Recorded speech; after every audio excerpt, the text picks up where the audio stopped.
In Chapter 1, Pantalaimon, Lyra's demon, ventures alone into the Oxford night, seeking freedom and escape from the growing tension in their relationship.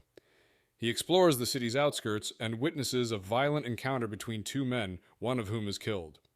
Before dying, the victim's demon implores Pan to take a leather wallet containing crucial information. Pan retrieves the wallet and returns to Lyra's room, hiding it. Meanwhile, Lyra, struggling with loneliness and the distance between her and Pan, sleeps restlessly. Pan, unsure how to bridge the gap, lies beside her, seeking solace in her presence. In Chapter 2, Lyra struggles with her estrangement from Pantalaimon as she wakes and begins her day at St. Sophia's College. Pan tries to share something important, but she delays the conversation.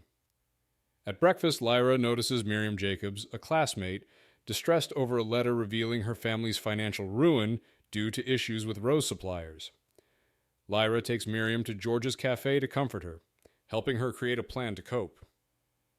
Afterward, Pan reveals Miriam is secretly worried about her boyfriend's reaction to her loss of wealth. Finally, Pan confesses to Lyra that he witnessed a murder the previous night. In Chapter 3, Pantalaimon recounts witnessing a murder near the Royal Mail Depot and retrieving a wallet from the victim. Lyra and Pan inspect the wallet in her room and discover identification for Dr. Anthony Hassel, a botanist from Oxford, as well as travel documents, a left luggage key, and a note pointing to a meeting in Smyrna.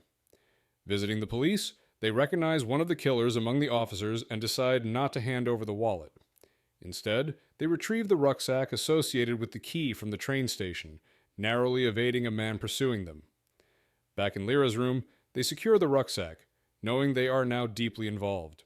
In Chapter 4, Marcel Delamere interrogates Olivier, who used a new method to observe Hassel's murder. Olivier reveals the killers found nothing on Hassel and suggests a witness might have been present, possibly the girl. Meanwhile, Lyra hides Hassel's rucksack and endures an academic meeting with her tutor, learning about the history of the Levant and Rosewater trade. Later, she reconnects with Dick Orchard at a pub, discovering key details about the injured killer and mail depot operations. Back at Jordan College, Lyra and Pan search the rucksack, uncovering personal items, botanical materials, and a bundle of handwritten notes in English. In Chapter 5, Lyra reads Hassel's journal, which describes his expedition into the Karamakan Desert. The journal recounts encounters with Chen, a camel herder, who leads them to a mysterious red building guarded by enigmatic priests or soldiers. The roses in the region, linked to dust, are central to the mystery but cannot grow outside the desert. Entry to the building requires payment, possibly a life, and those who enter never return. The journal ends with Hassel departing to preserve their findings, while Strauss and his demon enter the building. Lyra's guilt over her past with Pan resurfaces, straining their relationship further. In Chapter 6, Lyra wrestles with the tension between her and Pan as their relationship remains strained. She reflects on her infatuation with Brandes the Hypercharasmians, which promotes pure rationality and denies the existence of demons, deepening their disagreement. During a visit with Mrs. Lonsdale, Lyra learns of Dr. Polstead's past connection to her and is shocked to discover his demon can separate.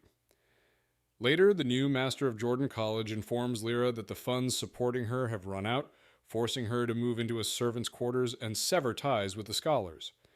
Feeling displaced, Lyra resolves to adapt but remains conflicted. In Chapter 7, Lyra receives a letter from Dame Hannah Relf and learns that the protections and funding she relied on are being dismantled.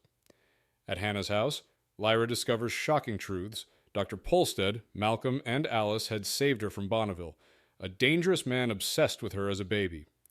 Malcolm had killed Bonneville to protect Alice and Lyra.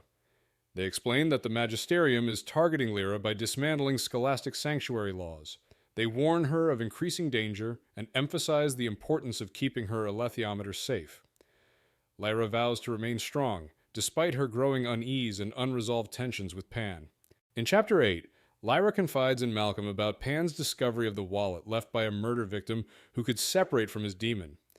The wallet contained a key leading to a rucksack that Lyra cleverly replaced with decoys before thieves raided her room. Malcolm helps Lyra relocate to his parents' pub, the Trout, for safety. Meanwhile, Malcolm and Dame Hannah examine the rucksack's contents, including rose seeds, and Dr. Strauss's journal about Karamakan's mysterious red building. They suspect the Magisterium's involvement and consider revealing Oakley Street's secret network to Lyra for her protection. Olivia